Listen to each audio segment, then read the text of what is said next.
దేవుని పరిశుద్ధ నామమునకు స్తుతులు స్తోత్రం కలుగును గాక. కూడా వచ్చిన సంఘస్థులందరికీ పూర్వపేడ వందనాలు తెలియజేస్తూ ఉన్నాను. ఎఫెసీయులకు రాసిన పత్రిక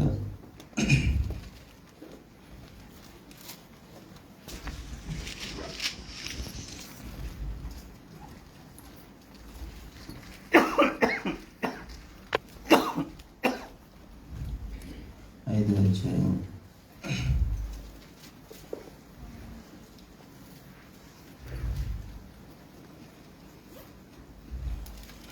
14వ వచనం చదువుతూ ఉన్నానండి. మీరు ఎంత గమనించాలని మీకు అందరూ కూడా మనం చేయించున్నాను. ఎఫెసీయులకు రాసిన పత్రిక 5వ అధ్యాయం 14వ వచనం చదువుతూ ఉన్నాను. అందుచేత నిద్రించుచున్న నీవు మేల్కొని మృతులలో నుండి లెమ్ము, క్రీస్తు నీ మీద ప్రకాశించునని ఆయన చెప్పుచున్నాడు. ప్రార్థించుకుందాం. మహోన్నతుడు మా రాజా, మా పరమ రక్షకానికి వందనాలు ప్రభు, స్తోత్రాలు. ఇంతవరకు నాయన తండ్రి పాటల్లోనూ అలాగే నాయన ప్రభు ప్రార్థనలోను వాక్యపఠనంలోను ప్రత్యేక పాటల్లోను సాక్ష్యాల్లోను ఆరాధనలో మీరుండి నడిపించిన దాన్ని బట్టి స్తోత్రాలు చెల్లిస్తున్నాం. వాక్య కొడుకులో కూడా ప్రభా కొన్ని నిమిషాలు ప్రభా మేము నీ వాక్యాన్ని ద్వారా హెచ్చరింపబడటానికి నీ కృప చూపమని నిలబడిన నన్ను మరుగుపరచండి. కూర్చున్న ప్రతి ఒక్కరు వినగల చెవి గ్రహించగల మనసు దయచేయండి. ఈ పరిశుద్ధాత్మ నా నోటి నుంచి మీరు మాట్లాడమని నన్ను మమ్మల్ని అందరినీ చేతులుగా అప్పగించుకుంటూ యేసు నామములో స్తుతించి ప్రార్థించి వేడుకొంచున్నాను పరమ తండ్రి, ఆమేన్. అందరికీ వందనాలండి. మరి మొదటిసారి నేను ఒక మాట మీకు జ్ఞాపకం చేయడం జరిగింది. ఎవరికన్నా గుర్తుందా?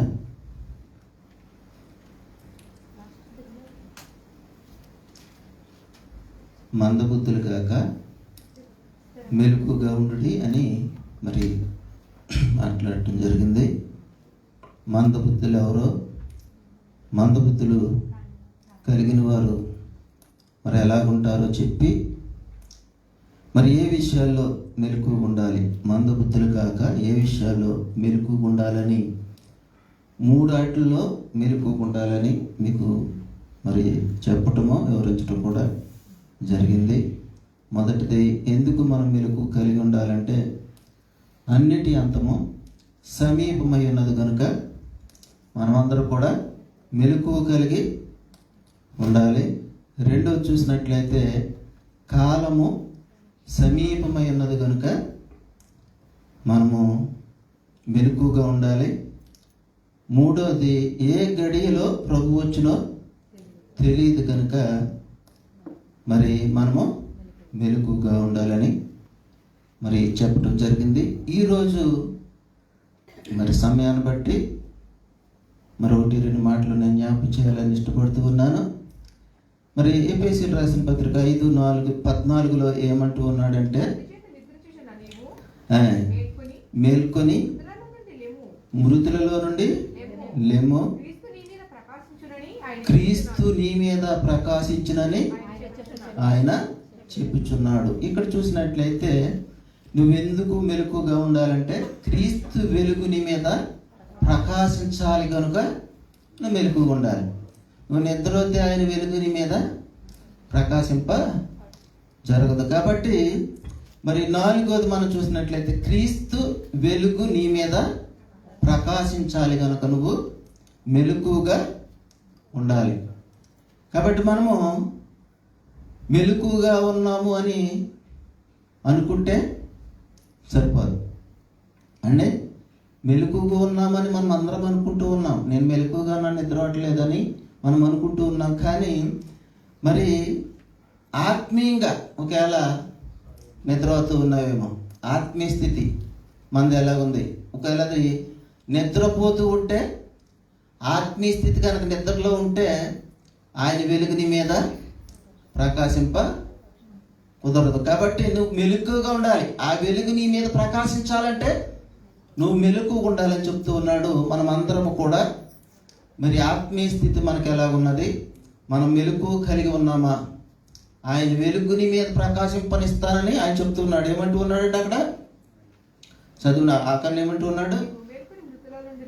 క్రీస్తు నీ మీద ప్రకాశించునని ఆయన చెప్పుచున్నాడు. చూడండి, క్రీస్తు నీ మీద ప్రకాశించిన ఆయన చెప్పుతూ ఉన్నాడు. కాబట్టి నువ్వు మెలకువ కలిగి ఉండాలి. ఎంతమంది మనము మెలకువ కలిగి ఉంటున్నామో మనకు మనమే పరిశీలన చేసుకుందాం. కాబట్టి మనమందరము కూడా మనం అనుకునేది ఏంటంటే, నేను మెలకువగానే ఉన్నాను, నన్ను దేవుడు ఆశీర్వదిస్తూనే ఉన్నాడని మనం అనుకుంటూ ఉన్నాం. కానీ కాటకొచ్చేటప్పటికి, ఆ వెలుగు వచ్చేటప్పటికి మనం నిద్ర అవుతుంటే ఆ వెలుగు నిన్ను దాటి వెళ్ళిపోతుంది. కాబట్టి నువ్వు మెలకువ కలిగి ఉండాలి. ఎందుకంటే ఆయన వెలుగు నీ మీద ప్రకాశింపజేయించానని ఆయన చెప్తూ ఉన్నాడు. కాబట్టి నువ్వు మెలకువ కలిగి ఉండాలి. కాబట్టి యోబు గ్రంథం 22 అధ్యాయం 28వ వచనంలో అంటూ ఉన్నాడు.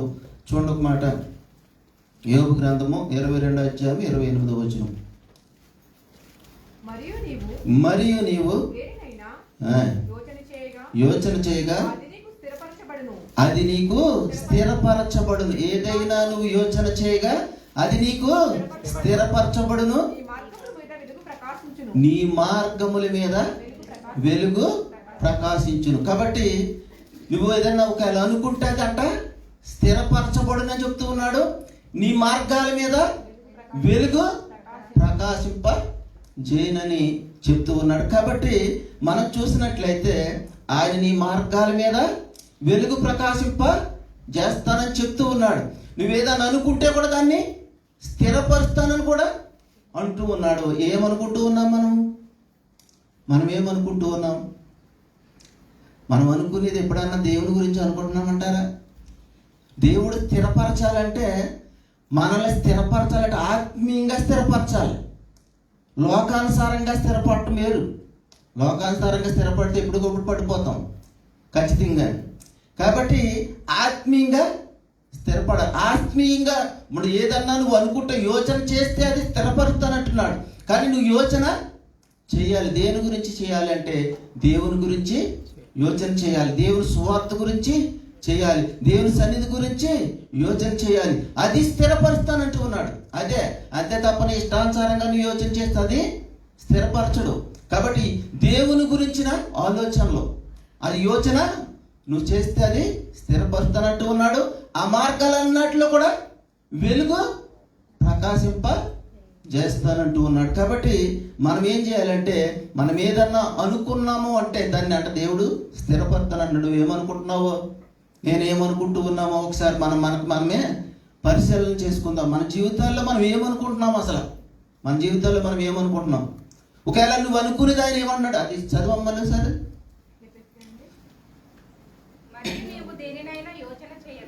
మరియు యోచన చేయగా అది స్థిరపరచబడు. నువ్వేదైనా సరే యోచన చేయగా అది స్థిరపరచబడు అని చెప్తున్నాడు. నువ్వు యోచన చేస్తే స్థిరపరుస్తాడంట. అయినా మళ్ళీ తర్వాత ఏమన్నాడు, మార్గంలోను వెలుగు ప్రకాశించిన చెప్తున్నాడు. ఒకవేళ నువ్వు యోచన చేస్తే స్థిరపరుస్తాడంట. ఆ మార్గాలన్నీ కూడా వెలుగు ప్రకాశింపజేస్తానంటూ ఉన్నాడు. కాబట్టి నువ్వు మెలకువ కలిగి ఉండాలి. నీ వెలుగు ప్రకాశించాలి. ఆయన వెలుగుని మీద ప్రకాశించాలి అంటే నువ్వు నేను కూడా మెలకువ కలిగి ఉండాలి. ఎందులో మెలకువ కలిగి ఉండాలంటే ఆత్మీయతలో మెలకువ కలిగి ఉండాలి. లోకంలో కాదు. లోకంలో అందరూ మెలకువగా ఉంటారు. ఎప్పుడొకప్పుడు ఏదో చేద్దాం, ఏదో సంపాదిద్దామని మెలకువగా ఉంటాం. అది యోచన అందరికీ ఉంటుంది. కానీ దేవుని గురించి యోచన మనకు ఉండాలి.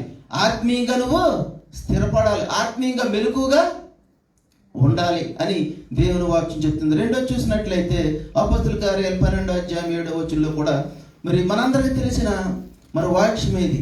పేతురు గదిలో వెలుగు ప్రకాశించెను అని చెప్తున్నాడు. ఇదిగో ప్రభువు దూత అతని దగ్గర నిలిచెను, అతను ఉండిన గదిలో వెలుగు ప్రకాశించెను అని చెప్తున్నాడు. పేతురు గారు గదిలో వెలుగు ప్రకాశించిందంట. ఎక్కడ ఉన్నారు పేతురు గారు? అంతకుముందు చూస్తే ఎక్కడ చెరసాల్లో ఉన్నాడండి. చెరసాల్లో ఉంటే సంఘం అంతా కూడా ప్రార్థన చేస్తూ ఉంది. ఆయన ఉన్న గదిలో వెలుగు ప్రకాశించిందంట. ఆయన ఉన్న గదిలో వెలుగు ప్రకాశించింది. మార్గం ఏమైందంటే సరళం, ఆయన బయటకు వచ్చేటకి మార్గము సరళము చేయబడ్డాడు. కాబట్టి చూసినట్లయితే మరి అక్కడ సంఘం అంతా కూడా ప్రార్థన చేస్తూ ఉంది. ప్రార్థన చేసినప్పుడు మరి పేతురు గారి గదిలో వెలుగంట ప్రకాశించుతూ ఉందంట. మరి మన యొక్క జీవితాల్లో దేవుడు చెప్తూ ఉన్న మాట ఏంటంటే, నువ్వు మెలకువ కలిగి ఉండు, వెలుగు నీ మీద ప్రకాశిస్తాది అని ఆయన చెప్తూ ఉన్నాడు. నువ్వు మెలకువ కలిగి ఉండాలి. మెలకువ కలిగి ఉన్నావా లేదా? కాబట్టి అది పరిశీలన చేసుకుందాం. పేతురు గారు దేవుని విషయంలో అన్నిటిలో కూడా మెలకువ కలిగి ఉన్నాడు. ఆయన గదిలో వెలుగు ప్రకాశించింది. ఆయన బయటికి రావడానికి కూడా దేవుడు సహాయము చేసి మార్గాలన్నీ కూడా సరళం చేసినట్లుగా మనం చూడగలుగుతున్నాం. కాబట్టి ప్రియమైన విశ్వాసులారా, సహోదరులారా, మరి మనం గమనించవలసింది ఏంటంటే, మనం అన్నిటి అంతము సమీపమై ఉన్నది. మనకు అందరికీ తెలుస్తూనే ఉన్నది అన్నిటి అంతం. కాబట్టి మెలకువగా ఉండాలి. మెలకువగా ఉంటున్నామా, మెలకుకుంటూ ఉన్నామో లేదు మనందరికీ తెలుసు. ఎక్కడ మెలకుకుంటున్నామో ఏం చేయలేదు, మెలకుకుంటూ ఉన్నాము. కాబట్టి కాలము కూడా సమీపమై ఉందని చెప్తున్నాడు. సమీపమైనట్టుగానే సూచనలన్నీ కూడా మనము వింటూనే ఉన్నాం. ఏ గడియలో ప్రభు వచ్చినా మనకి తెలియదు కనుక, మరి ఇక్కడ చూసినట్లయితే క్రీస్తు వెలుగు నీ మీద ప్రకాశించాలి కనుక నువ్వు మెలకువగా కలిగి ఉండాలి. కాబట్టి ప్రియమైన విశ్వాసులారా, సహోదరులారా, కాబట్టి మనమందరము కూడా మెలకువ కలిగి ఉండాలి. మెలకువ కలిగి ఉండకపోతే వెలుగు నీ మీద నా మీద కూడా మరి ప్రకాశింపజేయడు. మనందరూ కూడా లోకానికి దేవుడు వెలుగైగా వచ్చాడు, వెలుగునిచ్చాడు. అంధకారంలో ఉన్న మనందరినీ కూడా ఆయన వెలుగులోనికి తెచ్చాడు. కాబట్టి ఆ వెలుగు మన మీద ఉంటూ ఉంది, ప్రకాశించేస్తుంది. కానీ నిద్రపోతూ ఉంటే, మెలకువ కలిగి ఉంటే అది నీ మీద ప్రకాశిస్తుంది. కానీ నువ్వు నిద్రపోతే అది నీ మీద ప్రకాశింపదు. కాబట్టి మనం అందరం కూడా మెలకువ కలిగి ఉండాలి. ఇంకొంచెం చూసి నేను ముగిస్తాను. మరి సెక్రటరీ గారు అప్పుడే ఏం చూస్తున్నారు, ఎందుకు చేతనంటే మాకు కూడా పాస్టల్ సదస్సులో కూడా సంఘం ఏదన్నా కార్యక్రమం చేస్తూ ఉంటే సంఘాలు సహకరించాలి. కాబట్టి సమయానికి ముగించి ఆ సంఘానికి సహకరించాలి. మనం కూడా ఏదైనా కార్యక్రమం చేసుకుంటే వాళ్ళు కూడా సమయానికి సంఘాన్ని ముగించి వాళ్ళు మనకి సహకరిస్తారు. కాబట్టి అలా చేయాలని పాస్టర్ల సదస్సులో కూడా జరుగుతుంది. మేము ఇక్కడ ఎక్కువ చెప్తే మీ మీదకి ఏమీ రాదు, మమ్మల్ని అక్కడ పాస్టర్ సదస్సులో దండిస్తారు. కాబట్టి మేము త్వరగానే ముగించి మిమ్మల్ని అక్కడికి తీసుకెళ్ళటానికి మరి నేను చెప్తూ ఉన్నా. కాబట్టి చూసినట్లయితే ఆఖరిగా చూసినట్లయితే 50వ కీర్తన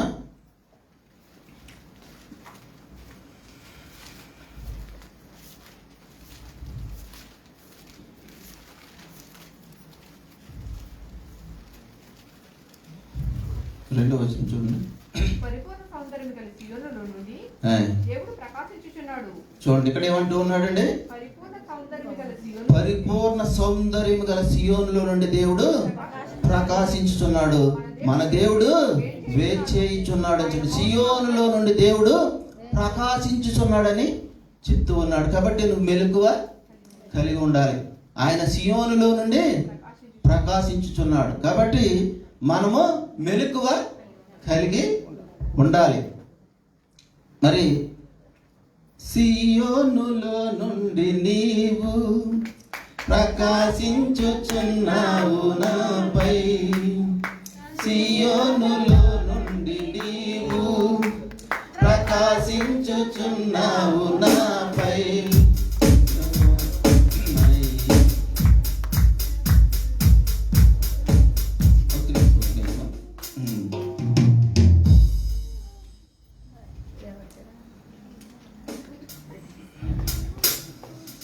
సమాధానమై సదాకాలము నన్ను నీతో నడిపించుచున్నావు నీ కీర్తిపై, సీయోనులో మహోన్నతుడా యేసయ్యా.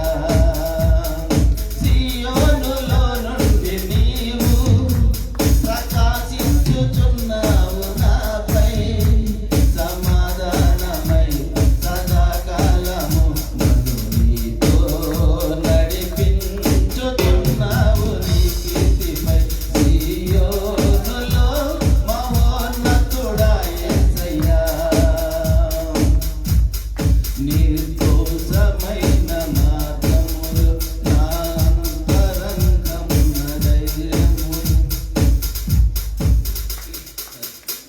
చూసినట్లయితే దేవుడు అంట సియోనులో నుండి ప్రకాశించుచున్నాడు. కాబట్టి నువ్వు ఎక్కడ ఉండాలి?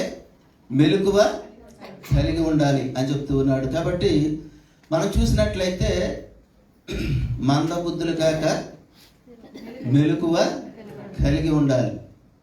కాబట్టి మందబుద్ధులు కలిగి ఉండి మెలకుగా లేకపోతే మరి దేవుడు వెలుగు మన మీద ఆయన ప్రకాశింపజేస్తానని చెప్తూ ఉన్నాడు. సియోనులో నుండి కూడా ప్రకాశింపజేస్తానని చెప్తూ ఉన్నాడు. కాబట్టి మనం ఎలా ఉండాలంట? మెలకువ కలిగి ఉండాలి. ఎంతమంది మెలకువ కలిగి ఉన్నాం మనకు మనమే పరిశీలన చేసుకుందాం. కాబట్టి మందబుద్ధులు కాక, ఎందుచేతంటే అన్నిటి అంతము సమీపమై ఉన్నది, మరి కాలము సమీపమై ఉన్నది. ఏది సమయాన్ని దేవుడు వస్తాడో తెలియదు కనుక ఆయన వెలుగుని మీద ప్రకాశించాలి కనుక నువ్వు మెలకువ కలిగి ఉండాలి. మరి ఇటు రీతిగా మనమందరం కూడా మెలకువ కలిగి జీవించాలని ఈ వాక్యం ద్వారా హెచ్చరిస్తున్న మాటలు ముగిస్తున్నాను. ఈ మాటలు మన వినికుల్లో ఫలింపచేయును గాక. మరింతవరకు దేవుని సేవకులు మరి